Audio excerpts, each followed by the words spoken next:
ಓಂ ಶ್ರೀ ಗುರು ಬಸವಲಿಂಗಾಯ ನಮಃ. ಭಕ್ತಿ ಭಂಡಾರಿಯಾದಂಥ ಬಸವ ತಂದೆಯನ್ನು 770 ಅಮರಗಣಗಳನ್ನು ಹಾಗೂ ಎಲ್ಲ ಶಿವಯೋಗಿಗಳನ್ನು ನನ್ನ ಹೃದಯ ಕಮಲದಲ್ಲಿ ಧ್ಯಾನಿಸುತ್ತಾ ಪರಮ ಪೂಜ್ಯ ಬಸವಪ್ರಭು ತಂದೆಯವರ ಪಾದಗಳಿಗೆ ಪಡಮಟ್ಟು ಈ ಆನ್ಲೈನ್ ಕಾರ್ಯಕ್ರಮದಲ್ಲಿ ಭಾಗಿಯಾಗಿರುವಂಥ ನನ್ನ ಎಲ್ಲ ಪ್ರೀತಿಯ ಆತ್ಮೀಯ ಶರಣರೇ ಹಾಗೂ ಶರಣಿಯಂದಿಯರೇ, ನಿಮಗೆ ಅನೇಕ ಅನೇಕ ಶರಣಾರ್ಥಿಗಳು. ನಿನ್ನೆ ದಿವಸ ಬಸವಾಚಾರದ ಬಗ್ಗೆ ಆಯಿತು. ನಾವು ಬಸವಾಚಾರದ ಹಾದಿಯಲ್ಲಿ ನಡೆಯಬೇಕಾದರೆ ನಮಗ ಈ ಪಂಚ ಆಚಾರಗಳು ಬಹಳ ಮುಖ್ಯ. ಹೀಗಾಗಿ ನಾನು ಈಗ ಒಂದು ಚನ್ನ ಬಸವ ತಂದೆಯವರ ಒಂದು ವಚನ, ಲಿಂಗಾಚಾರ, ಸದಾಚಾರ, ಶಿವಾಚಾರ, ಗಣಾಚಾರ, ವೃತ್ತಾಚಾರ, ಪಂಚ ಆಚಾರದ ಆಚರಣೆ ಎಂತೆಂದಡೆ ಲಿಂಗವಲ್ಲದೆ ಅನ್ಯವನರಿಯದಿಹುದೇ ಲಿಂಗಾಚಾರ. ಸಜ್ಜನ ಕಾಯಕದಲ್ಲಿ ತಂದು ಗುರು ಲಿಂಗ ಜಂಗಮಕ್ಕೆ ನೀಡಿ ಸತ್ಯ ಶುದ್ಧನಾಗಿರುವುದೇ ಸದಾಚಾರ.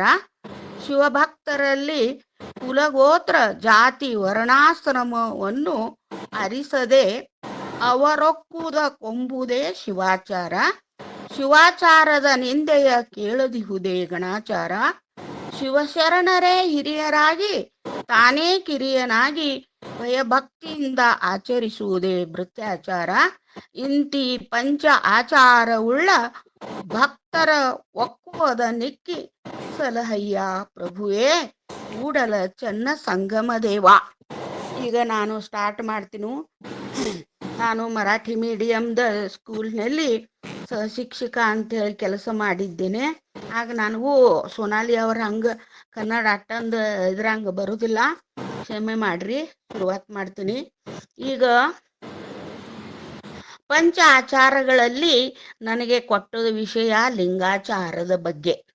ಪಂಚ ಆಚಾರಗಳು, ಹೀಗಾಗಿ 5 ಪಂಚಾಚಾರಗಳು ನಮಗೆ ಯಾಕೆ ಅವಶ್ಯಕತೆ ಇದೆ ಅಂದುದು, ನಾವು ನೋಡ್ರಿ ಲೌಕಿಕದಾಗ ಮಾನವರಾಗಿ ಹುಟ್ಟಿ ಬಂದ ಈ ಮಾನವತೆಯನ್ನು ವ್ಯಕ್ತಪಡಿಸುವುದಾದ್ರ ನಮಗೆ ಈ ಆಚಾರಗಳು ಬಹಳ ಮುಖ್ಯ. ಇಲ್ಲಿ ಆಚಾರದಲ್ಲಿ ಸೃಷ್ಟಿಮಯವಾದಂಥ ಈ ಜಗತ್ತು ಪೃಥ್ವಿ, ಅಪ್ಪು, ತೇಜ್, ವಾಯು, ಆಕಾಶ ಮತ್ತು ಆತ್ಮ. ಇಲ್ಲಿ ನಾವು ಹೊರಗಡೆ ಏನ್ ತಿಳಿದುಕೊಂಡಿದ್ದೀವಿ, ಹೊರಗಡೆ ತಿಳಿದಂಥ ಪ್ರತಿ ತತ್ವ ಚೈತನ್ಯ ಶಕ್ತಿಗಳು ನಮ್ಮಲ್ಲಿ ಇದಾವೆ ಅನ್ನುವುದನ್ನ ನಾವು ಮನದಟ್ಟ ಮಾಡಿಕೊಂಡು ಇರಬೇಕು. ಅವಿನಾಭಾವ ಸಂಬಂಧ ಪೃಥ್ವಿ ತತ್ವವೇ ನಮ್ಮಲ್ಲಿ ರೂಪವಾಗಿ ಇರುವಂಥದ್ದು. ಹಾಗೆ ಅಪ್ಪು ಇದು ಜಲತತ್ವ, ಅಗ್ನಿ ಉಷ್ಣ ತತ್ವ, ವಾಯು ಇದು ಗಾಳಿ ತತ್ವ, ಆಕಾಶ ಇದು ಆಕಾಶ ತತ್ವ. ಇವು 5 ತತ್ವಗಳು ನಮ್ಮೊಳಗೆ ಅವಿನಾಭಾವದಿಂದ ಒಳಗೆ ತುಂಬಿದ್ದಾವ, ಹೊರಗೂ ತುಂಬಿದ್ದಾವ. ಇದರಲ್ಲಿ ಹುಡುಕತಕ್ಕಂಥ ವಸ್ತುಗಳು ಯಾವೂ ಇರುವುದಿಲ್ಲ. ನಾವು ಹುಡುಕ್ತಾ ಇದ್ದೀವಿ. ಹೆಂಗೆ ಹುಡುಕ್ತಾ ಇದ್ದೀವಿ? ನಮ್ಮನ್ನು ಬಿಟ್ಟು ಎಲ್ಲ ಕಡೆ ದೇವನನ್ನು ನಾವು ಹುಡುಕ್ತಾ ಇದ್ದೀವಿ. ದೇವನ ತತ್ವ ಸಂಭೂತವಾದಂಥ ಈ ತತ್ವಗಳೇ ಓತಪ್ರೋತವಾಗಿ ತುಂಬಿರಬೇಕಾದ್ರ ಇವನ್ನು ಬಿಟ್ಟು ದೇವ ಇನ್ನೊಂದು ಕಡೆ ಇಲ್ಲ. ಇದರೊಳಗೆ ತಾನೇ ತಾನಾಗಿರ್ತಕ್ಕಂಥ ಆ ಚೈತನ್ಯವೇ ಪರಮಾತ್ಮ ಆಗಿದ್ದಾನ. ಒಳಗಿರತಕ್ಕಂಥ ಪರಮಾತ್ಮನನ್ನು ನಾವು ಎಷ್ಟು ವರ್ಷಗಳವರೆಗೆ ಎಲ್ಲಿ ಹುಡುಕಿದ್ರೂ ಕೂಡ ಅದು ಸಿಗುವಂಥದ್ದಲ್ಲ. ಅದು ಭ್ರಮಾಂತಿಕವಾದಂಥ ವಿಚಾರಗಳು ನಮ್ಮಲ್ಲಿ ಉತ್ಪನ್ನವಾಗಿ ಆ ಮಾಯಾಮೋಹಿಗೆ ಒಳಗಾಗಿ ನಾವು ಈ ರೀತಿಯಾಗಿ ಹುಡುಕ್ತಾ ಇದ್ದೀವಿ ವಿನಃ ಹುಡುಕುವ ವಸ್ತು ಅದು ಅಲ್ಲ. ಈಗ ನಾವು ಆ ವಸ್ತುವನ್ನು ನಾವು ಕಾಣಬೇಕಾದ್ರೆ ನಾವು ಪರಿಶುದ್ಧತೆಯನ್ನು ಕಾಣಬೇಕಾಗ್ತೈತ್ರಿ. ಅಂದ್ರೆ ಆ ಪರಿಶುದ್ಧತೆಯ ಪರಿವರ್ತನೆಗಾಗಿ ನಮಗ ಆಚಾರಗಳು ಬೇಕು.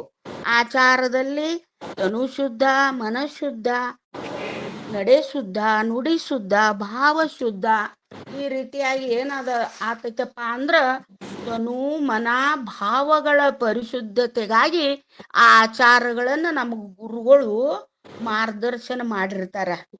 ಆ ಮಾರ್ಗದರ್ಶನದಲ್ಲಿ ನಾವು ನಡೆದೇವಪ್ಪ ಅಂದ್ರ ನಮ್ದು ಏನಾತೈತಿ ನೋಡ್ರಿ, ನೋಡುವಂಥ ನೋಟ ಪರಿಶುದ್ಧ ಆಗ್ತದ, ಆಡುವ ಮಾತು ಪರಿಶುದ್ಧ ಆಗ್ತದ, ಕೇಳುವ ಶಬ್ದ ಪರಿಶುದ್ಧಗಳಾತಾವ, ಮಾಡುವ ಕಾಯಿಕ ಶುದ್ಧನೂ ಪರಿಶುದ್ಧ ಆತಾವ.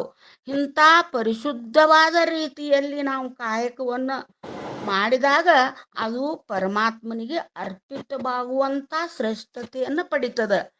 ಈ ರೀತಿಯಾಗಿ ನಾವು ತನು ಮನ ಭಾವಗಳ ನಡೆ ನುಡಿ ವಿಚಾರಗಳ ಪರಿವರ್ತನೆಗಾಗಿ ಈ ಆಚಾರಗಳನ್ನು ಮಾಡಿರುವಂಥದ್ದು. ಇಲ್ಲಿ ನಮ್ಮ ಆಚಾರವನ್ನು ಅಂದ್ರ 5 ತನು ಮನ ಭಾವ ಧನ ನಡೆ ನುಡಿ ಇವುಗಳ ಶುದ್ಧತೆಗಾಗಿ ನಮ್ಮ ಚನ್ನ ಬಸವೇಶ್ವರರು ಏನ್ ಹೇಳ್ತಾರಪ್ಪ ಅಂದ್ರ, ಲಿಂಗವನಲ್ಲದೆ ಅನ್ಯವನ ಅರಿಯುವುದೇ ಲಿಂಗಾಚಾರ. ನೋಡ್ರಿ ಎಷ್ಟು ಚೆನ್ನಾಗಿ ಹೇಳ್ಯಾರ ಅವರು. ಇದು ಹೆಂಗಪ್ಪ ಅಂದ್ರ ಇದು ಪತಿವ್ರತ ಹೆಣ್ಣು ಮಗಳು ಇದ್ದ ಹಂಗ.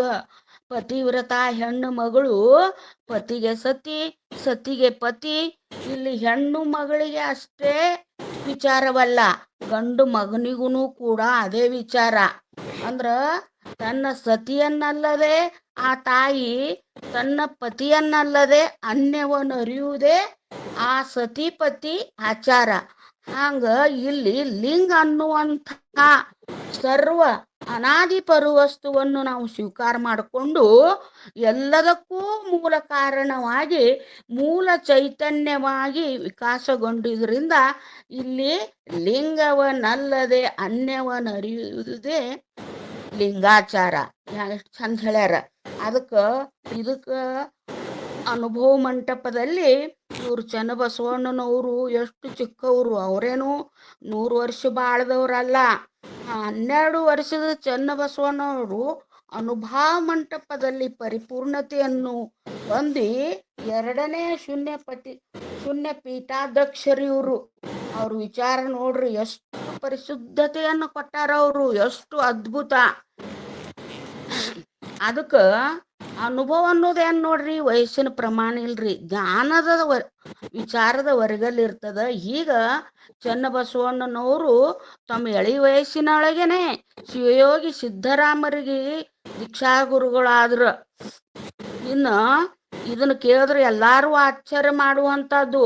ಅಂಥ ಚಿನ್ಮಯ ಜ್ಞಾನಿ ಆದಂಥ ಈ ಚನ್ನಬಸವಣ್ಣನವರು ಈ ಆಚರಣೆಯ ಮಾರ್ಗದರ್ಶನವನ್ನು ಇಲ್ಲಿ ಮಾಡ್ಯಾರ. ಇಲ್ಲಿ ನಾವು ಒಂದನ್ನು ತಿಳ್ಕೊಳ್ಳೋಣ, ಇದು ಲಿಂಗಾಚಾರ. ಲಿಂಗವನಲ್ಲದೆ ಅನ್ಯವನ್ನರಿಯುವುದೇ ಲಿಂಗಾಚಾರ. ಇಲ್ಲಿ ಯಾಕ ಮಾತು ಹೇಳಿದ್ರು, ಲಿಂಗ ಬಿಟ್ಟು ನಾವು ಇನ್ನೇನು ಅರಿಯಂಗಿಲ್ಲ. ಇದನ್ನ ತಿಳ್ಕೊಳ್ಬೇಕು ನಾವು. ಇಡೀ ವಿಶ್ವಕ್ಕೆ ಎಲ್ಲ ಈ ವಿಶ್ವದೊಳಗೆ ಎಲ್ಲ ನಮ್ಮ ಶರಣರು ಹೇಳ್ಯಾರ, ಅನುಭಾವಿಗಳು ಹೇಳ್ಯಾರ, ದೇವ್ ಒಬ್ಬನೇ ಅದಾನಂತ. ಈ ಜಗತ್ತಿಗೆ ಅವ್ರು ಕೊಟ್ಟಾರ. ಎಲ್ಲರಿಗೂ ತಿಳುವಳಿಕೆ ಐತಿ, ಪ್ರಜ್ಞೆ ಇಲ್ಲ. ತಿಳುವಳಿಕೆ ಇದೆ, ಪ್ರಜ್ಞೆ ಇಲ್ಲ ಅಂದ್ರೇನು ಆ ತಿಳುವಳಿಕೆ?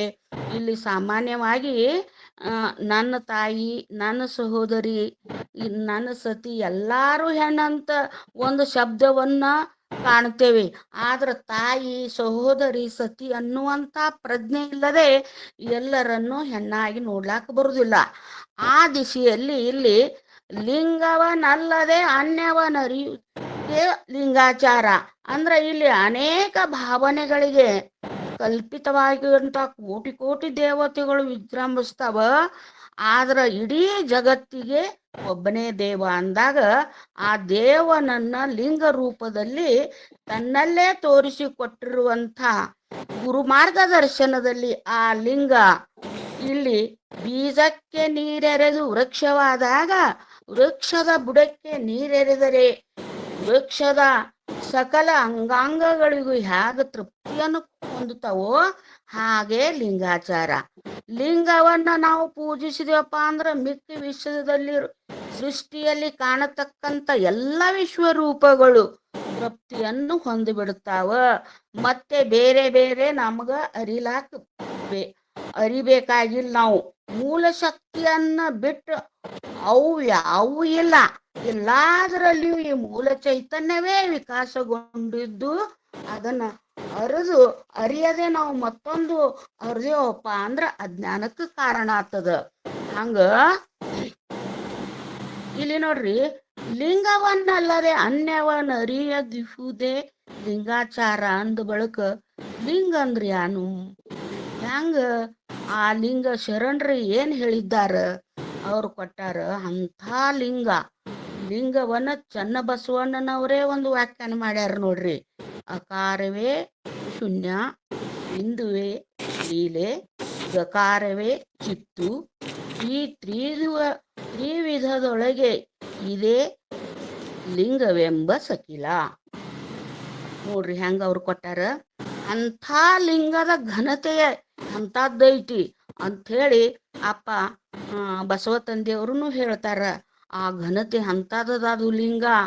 ಜಗದಗಲ ಮುಗಿಲಗಲ ಹಿಗೆಯಗಲ ನಿಮ್ಮಗಲ, ಪಾತಾಳದಿಂದ ತತ್ತ ನಿಮ್ಮ ಶ್ರೀಚರಣ, ಬ್ರಹ್ಮಾಂಡದಿಂದ ತತ್ತ ನಿಮ್ಮ ಶ್ರೀ ಮುಕುಟ, ಅಗಮ್ಯ ಅಗೋಚರ ಅಪ್ರತಿಮ ಲಿಂಗವೇ ಕೂಡಲ ಸಂಗಮ ದೇವಯ್ಯ, ಎನ್ನ ಕರಸ್ಥಲಕ್ಕೆ ಬಂದು ತುಳುಕಾದಿರಯ್ಯ. ನೋಡ್ರಿ, ಇದು ಲಿಂಗದ ಸ್ವರೂಪ ನೋಡ್ರಿ. ಜನನ ಮರಣಗಳಿಗೆ ಅತೀತವಾಗಿ ಜಗದಗಲ ಮಿಗಿಲಗಲಾಗಿ ವಿಸ್ತರಿಸಿಕೊಂಡು ಅಂಥ ಪರವಸ್ತು ಏನದೇ ಐತಲ್ಲ ಅದುವೇ ಲಿಂಗ. ಅಂತಪ್ಪ ಲಿಂಗ ಏನಿದೆಯಲ್ಲ ಅದು ನಮ್ಮ ಅರಿವಿಗೆ ಬಾರದು. ಯಾವುದು ನಿರಾಕಾರವಾಗಿದೆಯೋ, ಅಗೋಚರವಾಗಿದೆಯೋ, ಮತ್ತೆ ಯಾವುದು ಅಪ್ರಮಾಣವಾಗಿದೆಯೋ ಅದೆಲ್ಲವೂ ಕೂಡ ಈ ಸಾಕಾರ ರೂಪಿಯಾದ ಭಕ್ತನ ಈ ಇಂದ್ರಿಯಗಳ ನಿಲುವಿಗೆ ಸಿಗದಂಥದ್ದಲ್ಲ. ಯಾವುದು ನಮ್ಮ ಇಂದ್ರಿಯಗಳಿಗೆ ಸಿಗದೆ ಭಾವಕ್ಕೆ ಬರುವುದಿಲ್ಲೋ ಅದನ್ನು ನಾವು ಪೂಜಿಸಲಿಕ್ಕೆ ಸಾಧ್ಯವಿಲ್ಲ. ನಿರಾಕಾರವನ್ನು ನಿರಾಕಾರವಾಗಿ ಅರಿಯಲಿಕ್ಕೆ ಸಾಧ್ಯವಿಲ್ಲ. ನಿರಾಕಾರವನ್ನು ನಿರಾಕಾರವಾಗಿ ಧ್ಯಾನಿಸಲಿಕ್ಕೆ ಸಾಧ್ಯವಿಲ್ಲ. ಆ ನಿರಾಕಾರವು ಈ ಭಕ್ತನ ಅರಿವಿಗೆ ಬರಬೇಕಾದರೆ ಅದು ತಾನೊಂದು ಸಾಕಾರದ ರೂಪವನ್ನು ತಾಳಲೇಬೇಕು. ಹಾಗಾಗಿ ಆ ಪರವಸ್ತುವಿನ ಸಾಕಾರ ರೂಪವೇ ನಿಮ್ಮ ಕರಸ್ಥಲದಲ್ಲಿ ಇರುವಂಥ ಇಷ್ಟಲಿಂಗ.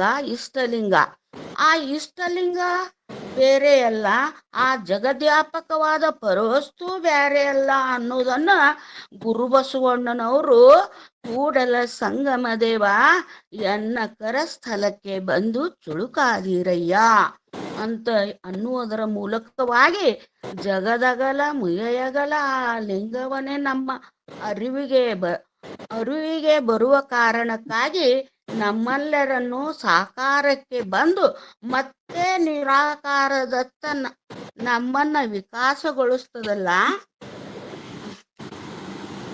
ವಿಕಾಸಗೊಳಿಸುವ ಸಲುವಾಗಿ ನಮ್ಮ ಕರಸ್ಥಲದಲ್ಲಿ ಇಷ್ಟಲಿಂಗವಾಗಿ ಬಂದಿದೆ. ಹಾಗಾಗಿ ಆ ಅನಂತವಾದ ಪರವಸ್ತುವೇ ಲಿಂಗವಾಗಿ ನಮ್ಮ ಕರಸ್ಥಲಕ್ಕೆ ಬರಬೇಕಾದ್ರ ಆ ಲಿಂಗವನ್ನು ಅರಿಯತಕ್ಕಂಥದ್ದು, ಲಿಂಗವನ್ನು ತಿಳಿಯತಕ್ಕಂಥದ್ದು, ಆ ಲಿಂಗದ ಅನುಭಾವವನ್ನು ಅನುಭವಿಸತಕ್ಕದ್ದು ನಮ್ಮೆಲ್ಲರ ಬದುಕಿನ ಪರಮ ಗುರಿಯಾಗಬೇಕ್ರಿ. ಹಾಗಂದ್ರ ಅದು ಆಗಬೇಕಾದ್ರ ನಾವೆಲ್ಲರೂ ಈ ಆಚರಣೆಗಳನ್ನ ಮಾಡಬೇಕಂತ ಹೇಳಿದರೆ ಲಿಂಗವನಲ್ಲದೆ ಅನ್ಯವನ ಅರಿಯುವುದೇ ಲಿಂಗಾಚಾರ. ಅಂದ್ರೆ ಏನ್ ಇರುವುದು ಲಿಂಗಾಚಾರ? ಅನ್ಯವನ ಅರಿಯೋದಿರು ಅಂದ್ರ ಮೊಟ್ಟ ಮೊದಲು ಲಿಂಗಾಚಾರದ ಒಂದು ಮುಖ್ಯ ಉದ್ದೇಶ ಮತ್ತ ಅದ್ರದ್ದು ಗುರಿ ಏನಪ್ಪ ಅಂತ ಕೇಳಿದ್ರ ಏಕಲಿಂಗ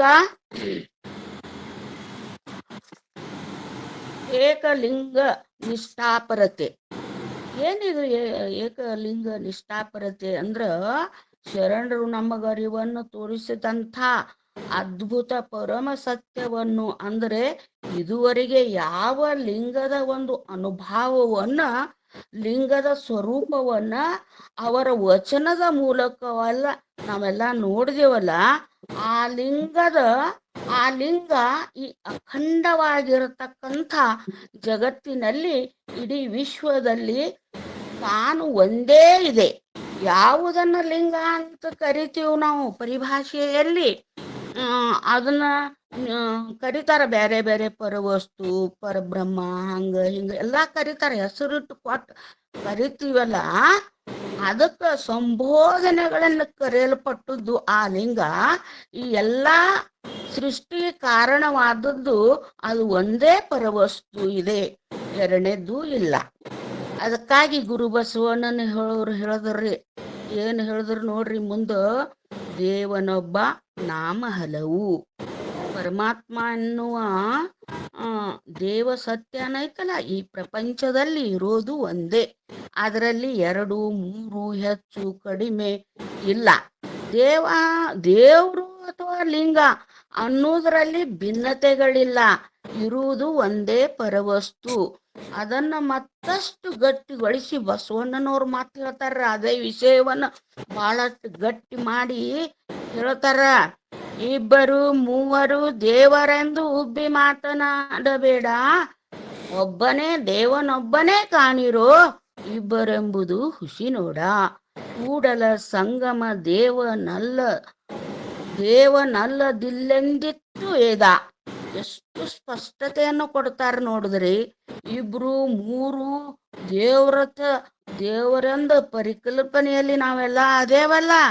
ನಮ್ಮಲ್ಲಿ 33 ಕೋಟಿ ದೇವತೆಗಳು, 33 ಕೋಟಿ ದೇವತೆಗಳ ಏನು ಪರಿಕಲ್ಪನೆಯನ್ನ ನಾವು ಇಟ್ಟುಕೊಂಡಿದ್ದೇವಲ್ಲ, ಈ ಆದಿಯಾದಂತ ಈ ಸೃಷ್ಟಿ ಆಗಬೇಕಾದ್ರ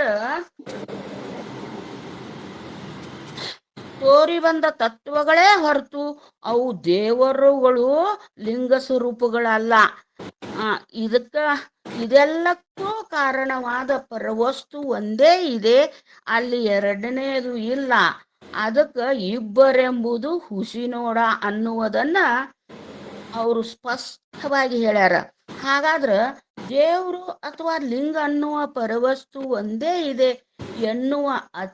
ಎನ್ನುವುದನ್ನು ನಾವು ಅಚಲವಾಗಿ ನಂಬಿ, ಆ ಒಂದೇ ಪರವಸ್ತುವೆ ಇಷ್ಟಲಿಂಗ ರೂಪವಾಗಿ ಲಿಂಗವಂತರ ಕರಸ್ಥಲದಲ್ಲಿ ಇದೆ, ಆ ಲಿಂಗವನ್ನೇ ನಂಬುದು. ಲಿಂಗವನಲ್ಲದೆ ಅನ್ಯವನರಿಯುವುದೇ ಅದುವೇ ಲಿಂಗಾಚಾರ. ಯಾವ ಲಿಂಗ ಭಕ್ತ ಅಂಗದ ಮ್ಯಾಗ ಲಿಂಗವನ್ನ ಧರಿಸಾನ, ಅವನು ನಂಬತಕ್ಕಂಥ ನಂಬಿಕೆ ಅವಂದು ಏನದಲ್ಲ, ಒಂದು ನಂಬಿಕೆ, ಅವನ ಆಚರಣೆ ಏನಂದ್ರ ಈ ವಿಶ್ವವನ್ನೆಲ್ಲ ಆವರ್ತಿಸುವ ಲಿಂಗ ಏನದಲ್ಲ, ಆ ಲಿಂಗ ಪ್ರತೀಕವಾಗಿ ನಾವು ಲಿಂಗ ಕಟ್ಕೊಂಡಿದ್ದೀವಿ. ನಮ್ಮನ್ನು ಬಿಟ್ಟು ಇರುವ ದೇವ ಅಂತ ಲಿಂಗ ನಾವು ಕಟ್ಕೊಂಡಿಲ್ಲ. ದೇವರು ಒಬ್ಬನೇ, ಅದೇ ಲಿಂಗ ತತ್ವ. ತಿಳಿದು ಒಬ್ಬನೇ ದೇವನನ್ನು ಒಂದೇ ಭಾವದಿಂದ ಏನೇ ಸಂದರ್ಭಗಳು ಬಂದರೂ ಕೂಡ ಆ ದೇವ ಸತ್ಯವನ್ನು ಅಪ್ಪಿಕೊಂಡು ಅದರಂತೆ ಆಚರಿಸುವುದೇನದಲ್ಲ, ಅದೇ ಲಿಂಗಾಚಾರ. ಒಮ್ಮೆ ಶ್ರೀ ಗುರುವಿನ ಉಪದೇಶದಿಂದ ದೇವ ಸತ್ಯವನ್ನ ಲಿಂಗ ರೂಪವಾಗಿ ಅಂಗಕ್ಕೆ ಸಂಬಂಧಿಸಿಕೊಂಡ ನಂತರ ಮತ್ತೆ ನಾವು ಹಲವು ದೇವತೆಗಳ ಪರಿಕಲ್ಪನೆಯ ಗೋಜಿಗೆ ನಾವು ಬೀಳಬಾರ್ದು. ಅಂದ್ರ ಪರಮಾತ್ಮನೆಂಬುದು ಒಬ್ಬನೇ ಇದ್ದಾನ ಅಂತ ಅರಿತು ಆಚರಿಸುವುದರಲ್ಲಿ ಅದನ್ನ ಏನಂತ ಕರೀತಾರ, ಏಕಲಿಂಗ ನಿಷ್ಠಾಪರತೆ. ಲಿಂಗವನ್ನ ಬಿಟ್ಟು ಇನ್ನೊಂದಿದೆ ಅನ್ನುವ ಭ್ರಮೆಗೊಳಗಾಗದೆ ಇರುವುದೇ. ಅದಕ್ಕೆ ಬಸವಣ್ಣನವರು ಸ್ಪಷ್ಟವಾಗಿ ಹೇಳ್ಯಾರ, ಇಬ್ಬರು ಅನ್ನೋದು ಹುಸಿ ನೋಡ, ದೇವನೊಬ್ಬನೇ ಕಾಣಿರು. ಯಾವಾಗ ಆ ಲಿಂಗ ಅನ್ನೋದು ಅರಿವಿಗೆ ಬಂತು, ಆ ಲಿಂಗ ಅನ್ನತಕ್ಕಂಥ ಪರವಸ್ತು ಒಂದೇ. ಏಕಲಿಂಗ ನಿಷ್ಠಾಪರತೆ ಅರಿತು ಆಚರಿಸುವ ಪರಿಣಾಮ ಏನಾಗ್ತದಪ್ಪ ಅಂದ್ರ ಈ ಪ್ರಪಂಚವೆಲ್ಲವೂ ಲಿಂಗಮಯವಾಗ್ತದ. ಯಾವಾಗ ಆ ಲಿಂಗದಿಂದಲೇ ಹೊರಹೊಮ್ಮಿ ಬರ್ತಕ್ಕಂಥ ಈ ಸೃಷ್ಟಿಯೆಲ್ಲವೂ ಒಂದಾದ ಲಿಂಗ ನಿರಾಕಾರ. ಆ ನಿರಾಕಾರ ಲಿಂಗ ಚೇತನದಿಂದ ಹೊರಹೊಮ್ಮಿದೆಲ್ಲ ಹೊರಬಂದ ಬಳಿಕ ಈ ಸಾಕಾರದ ಪ್ರಪಂಚವೆಲ್ಲವೂ ನಿರಾಕಾರ ಲಿಂಗದ ಸಾಕಾರವಾಗಿ ತೋರಿ ಬರುವ ಕಾರಣಕ್ಕಾಗಿ ಲಿಂಗಾಚಾರದ ಆಚರಣೆ ಎಂದರೆ ಲಿಂಗವನಲ್ಲದೆ ಅನ್ಯವನರಿಯುವುದೇ ಲಿಂಗಾಚಾರ. ಈ ಪ್ರಪಂಚವನ್ನೆಲ್ಲ ನೋಡಿದಾಗ ಲಿಂಗ ಅಂಥೇಳೇ ಭಾವಿಸುದು, ಲಿಂಗವೇ ಪೂಜ್ಯ ಭಾವದಿಂದ ಈ ಪ್ರಪಂಚವನ್ನು ಗೌರವಿಸುದು. ಲಿಂಗವಂತರಿಗೆ ಭಿನ್ನತೆ ಇಲ್ಲ, ಎಲ್ಲರೂ ಲಿಂಗ ಸ್ವರೂಪವಾಗಿಯೇ ನಾವು ನೋಡ್ಬೇಕ್ರಿ. ಆಮೇಲೆ ಇದುವೇ ಲಿಂಗಾಚಾರ ನೋಡ್ರಿ. ಅದಕ್ಕ ಅಲ್ಲಂ ಪ್ರಭುಗಳು ಎಷ್ಟು ಅದ್ಭುತವಾಗಿ ಹೇಳ್ಯಾರ ನೋಡ್ರಿ. ಇನ್ನೊಂದು ವಚನ, ಲಿಂಗವನರಿದ ಬಳಿಕ ಮತ್ತೇನನು ಅರಿದಡೆ ಫಲವಿಲ್ಲ. ಲಿಂಗವನರಿದ ಬಳಿಕ ಮತ್ತೇನರಿದಡೆ ಫಲವಿಲ್ಲ. ಸರ್ವಕಾರಣ ಲಿಂಗವಾಗಿ ಲಿಂಗವನೇ ಅರಿದು ಲಿಂಗ ಸಂಗವನೇ ಮಾಡುವೆ, ಸಂಗ ಸುಖದೊಳು ಓಲಾಡುವೆ ಗುಹೇಶ್ವರ. ಇಲ್ಲಿ 2 ವಾಕ್ಯಗಳು ಬಹಳ ಅದ್ಭುತದವು. ಈ ಲಿಂಗಾಚಾರಕ್ಕೆ ಸಂಬಂಧಪಟ್ಟಂಗ ಅಪ್ಪ ನಮ್ಮ ಚನ್ನಬಸವಣ್ಣನವ್ರು ಹೆಂಗ ಹೇಳ್ಯಾರ, ಲಿಂಗವನಲ್ಲದೆ ಅನ್ಯವನರಿಯದಿಹುದೇ ಲಿಂಗಾಚಾರ ಅಂತ ಏನು ಚನ್ನಬಸವಣ್ಣವ್ರು ಹೇಳ್ಯಾರಲ್ಲ, ಅದನ್ನೇ ಪ್ರಭುದೇವರು ಹೆಂಗ ಗಟ್ಟಿಸ್ತಾರ ನೋಡ್ರಿ. ಹೆಂಗ ಹೇಳ್ತಾರ ಅವರು, ಲಿಂಗವನರಿದ ಬಳಿಕ ಮತ್ತೇನನು ಅರಿದಡೆ ಫಲವಿಲ್ಲ, ಲಿಂಗವನರಿದ ಬಳಿಕ ಮತ್ತೇನರಿದಡೆ ಫಲವಿಲ್ಲ ಅಂತ ಹೆಂಗ ಹೇಳ್ಯಾರ ನೋಡ್ರಿ. ಒಮ್ಮೆ ನಾವು ಲಿಂಗ ಅಂತ ಅರಿವಿಗೆ ಬತ್ತು ಅಂದ್ರ, ಅರಿವು ಗಟ್ಟಿ ಆಯ್ತು ಅಂದ್ರ ಇಲ್ಲಿ ಇನ್ನೇನು ಅರಿಯಲಿಕ್ಕೆ ಉಳಿದಿಲ್ಲ. ಕಾರಣ ಅಂದ್ರ ಲಿಂಗ ಸರ್ವವನ್ನು ಒಳಗೊಂಡು ಅಖಂಡ ಘನವಸ್ತು ಅದು.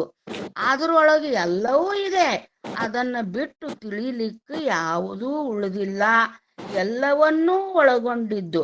ಅದಕ್ಕಾಗಿ ಹೇಳುವುದೇನು, ಲಿಂಗ ಮಧ್ಯೆ ಜಗತ್ ಸರ್ವಂ. ಇದನ್ನು ಅವರೇ ಹೇಳ್ಯಾರ. ಅದಕ್ಕೇನೆ ನೋಡು, ಲಿಂಗವನಲ್ಲದೆ ಅನ್ಯವನ ಅರಿಯದಿಹುದೇ ಲಿಂಗಾಚಾರ.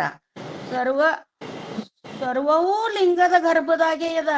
ಇನ್ನುಳಿದ ಶಾಸ್ತ್ರಗಳನ್ರಿ, ಗ್ರಂಥಗಳನ್ರಿ ಏನು ಓದಿದ್ರು ಅದರೊಳಗ ಖಂಡ ಜ್ಞಾನವೇ ಐತಿ ಹೊರತು ಅಖಂಡ ಸ್ವರೂಪದ ಜ್ಞಾನ ಇಲ್ಲ.